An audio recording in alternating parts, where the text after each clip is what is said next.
They called him the Fox because he never got caught. Luck favors the quiet.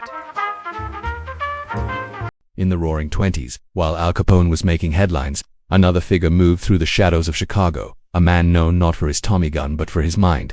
His name was Vincent Moretti, but the streets knew him as Vinnie the Fox. This is the story of the man who outsmarted the mob, the cops, and eventually, history itself. Born in 1901 to Italian immigrants in Brooklyn, Vinnie wasn't destined for a life of crime, but he was blessed with two dangerous gifts, a knack for numbers and a silver tongue. When Prohibition hit in 1919, turning America dry, Vinnie saw a river of opportunity. He started small, smuggling whiskey from Canada. While other gangs were shooting it out for territory, Vinnie was outthinking them. He disguised his convoys as church deliveries and even somber funeral processions. The cops and his rivals were looking for gangsters, not grieving families or pious churchmen. That's how he earned his nickname, the Fox. He was always one step ahead.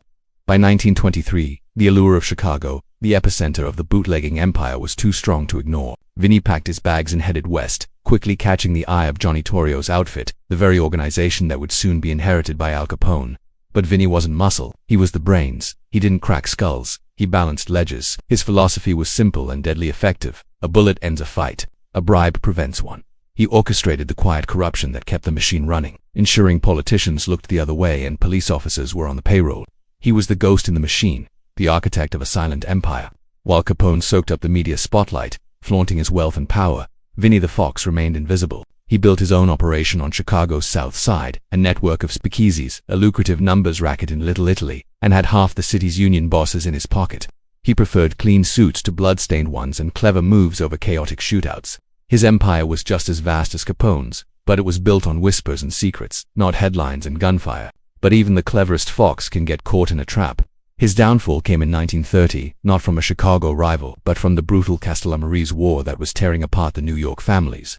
A shipment he managed was linked to a disastrous double-cross, drawing federal attention.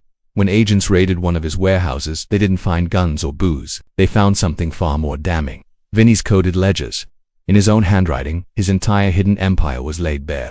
The feds were ready to pounce, to finally put a face to the legendary Fox. But when they went to make the arrest, he was gone.